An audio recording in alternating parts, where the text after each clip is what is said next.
mga field reporters po? Or naging part din po ba kayo, pati additional din po yung sa selection process po dun sa mga applicant, kasama rin po ba kayong pumili? No, we were not. Well, I wasn't part. I was there. Yeah. May training, may nag-undergo rin sila ng training, which, to be honest, nakakaingit kasi ang dami nilang mga stellar journalists who were very generous with their time and shared different skills that you need to become a effective reporter.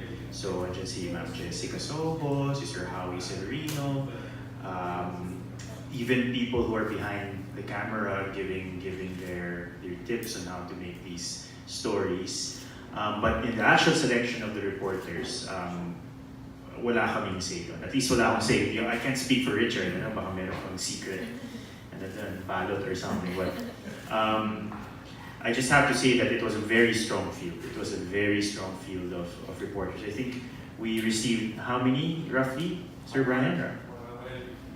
150 submissions, and you can imagine it was hard for us to pick the 10 best reporters for this program. So we're very happy to work with these. I hesitate to say young reporters kasi sige na nga. Young reporters, young but not naive, and very skillful. And I mean, more than any other program, I think the lines are blurred between people who are so-called anchors and the people in the field, because the roles should be interchangeable. Well, I was partially involved, at least in terms of the selection of, I think, the final 15, if I'm not mistaken. And I tried to drop by some of their talks, including the one with Howie, and I was also very jealous, like, what about us? We're not getting that kind of training. No, I was really inspired because when this idea came up and Nessa said, you want to do anchoring, etc. And I was like, I'm literally all over the place, right? I mean, last year, half of the year I was around the world. And I was not really sure what I wanted to do, like what I'm going to bring here into this show, what's going to happen. You know, I and Atom kind of bumped into each other in the past, but we didn't know each other very much. Joyce, I got to know her only later on. But at least I had a chance to go through the applications. And I was like really inspired. I was touched. I'm a teacher by heart. I've been teaching in university. So when I was listening to how much they were interested to bring like a human story into mainstream online discussion, right? It was really inspiring to us. And this is really the creme de la creme, the best of the best from a very competitive field, right? And just a while ago, I'm not gonna spill too many confidential information, but a while ago we were talking how we can work as a team, right? Because usually how it works, it seems in these countries that everyone is a star in their own, and they just come together every other month and then they just go together and then they go their own ways. I hope that we also build the kind of a kind of a teamwork here, right? From now on, we're thinking how to make this show really different, because this is going to be hopefully the gold standard, not only for the Philippines, but for the region, right? Because this is a YouTube also supported project. And you see Asia is in a very difficult spot right now when it comes to press freedom. And Asia is also where a lot of social media craziness is happening, right? Whether it's Indonesia, fake news, whether it's Philippines, among others. So we're in a very tough battle here. That's why the responsibility is also very much on us to break the barriers and do something new. And I'm really confident in the team, not only in Atom and Joyce, but I think that our reporters are doing a fantastic job. And I hope that we'll do more synchronization in terms of what are the themes you want to cover. And we were even thinking that maybe outside our own 15 minutes in terms of online show, we can do also supplementary and corollary kind of productions to kind of build on things that we couldn't say in 2, 3, 4, 5 minutes. So my behind the scenes director's cut, things like that also, that you should look forward to. Thank you very much. Then additional po, kasi pasiguro sa mga young reporters natin, parang galing sila from different walks of life. So, ibig sabihin ba nito, for example, may mga from Maranao, so yung topic lang ba na i-cover ninyo pag nagre-report kayo is dedicated lang dun kung saan kayo nagkaling or kung ano yung pinaportray. For example, sa lifestyle ka lang ba, gano'n, or pwede mag-interchange.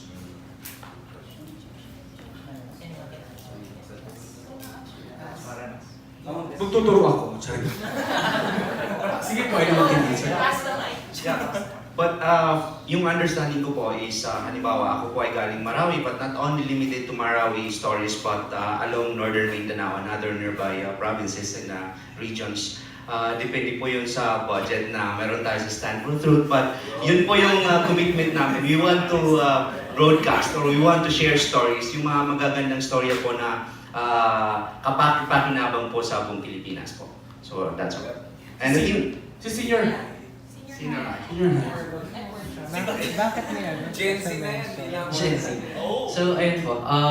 Basically, may mga news story na gagawin ko po ay more of relating to the Gen Z sa generation ko. So, we can attract more viewers, a newer generation. Kasi we are constantly evolving, so we need to get more viewers. And I think this is a way to show that the youth is actually active in nation building and stuff like that. So, yeah, but I'll not just focus on student-based stories, but stuff that affects the youth in general and how it connects to the youth. Last na lang. Kasi may mga reporters tayo from GMA na, yun po, iba na yung tinataak din ng path. For example, dati sila Ruth Kapan, okay na ako dito. Tapos ganyan si Sir Jiggy na tumatakbo as senator, sorry. So yung mga young reporters ba natin, definitely, dito rin ba tayo kukuha ng mga future reporters na pwedeng kunin ni GMA News?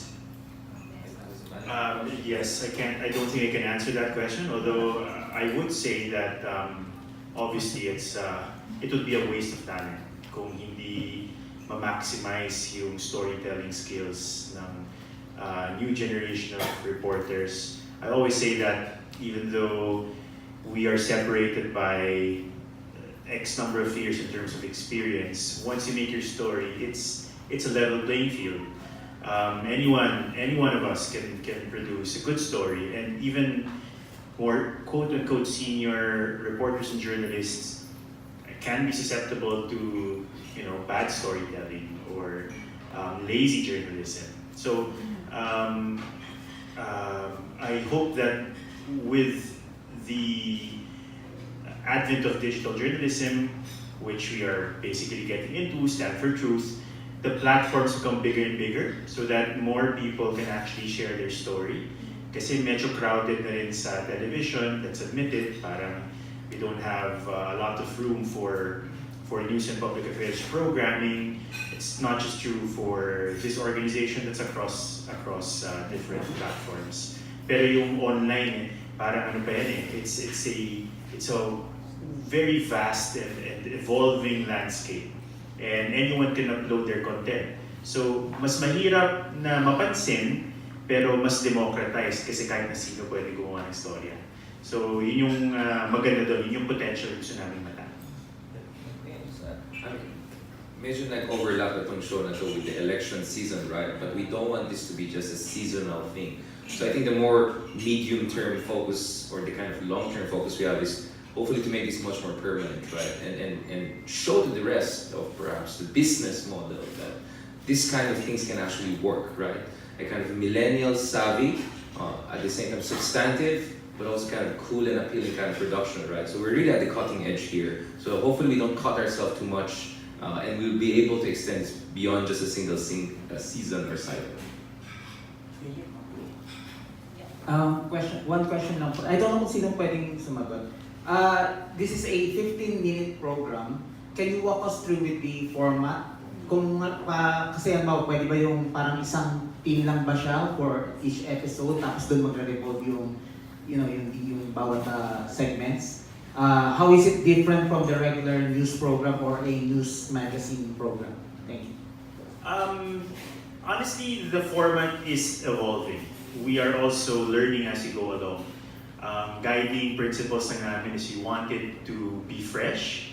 We want it to be different from what we usually see on television. We want to take full advantage of the digital landscape or that kind of platform because it's a little bit different even though it's also visual. The way you consume online news and information is a little bit different. But going back to the meat of your question, the format, unang-una, it will be a daily show which is produced every day, which will be basically following news events as they happen daily. So it is a newscast, but it can also be considered a daily digest of the biggest things happening today. Like for people on the go, what they need to know in 15 minutes. What happened today, what are the biggest stories. But more than the information, we provide the tools for critical analysis. So that's where Richard comes in. He provides context, additional information so that hindi lang natin alam yung XYZ ng balita na who, what, when, where. Parang we get into like a deeper understanding of the news. Although again, 15 minutes is both long and short depending on how you look at it. Parang it's short in the sense na marami nangyayari sa mundo. It's impossible to compress it in 15 minutes. But it's long in the sense that 15 minutes online is a long time. Pag nanonood tayo ng video sa Facebook or YouTube, 10 seconds, 30 seconds. So to hold someone's attention for 15 minutes, that's already a big deal. And then beyond that, we also want to tap into other important aspects of our life online, which have to do with culture, which have to do with lifestyle, and getting inspired, and finding out what's going on in the Filipino music scene. So hopefully we can all bring that together into one coherent platform, so that it's kind of like a one-stop shop for everything that you need to know today. Thank you. Hi, Joyce.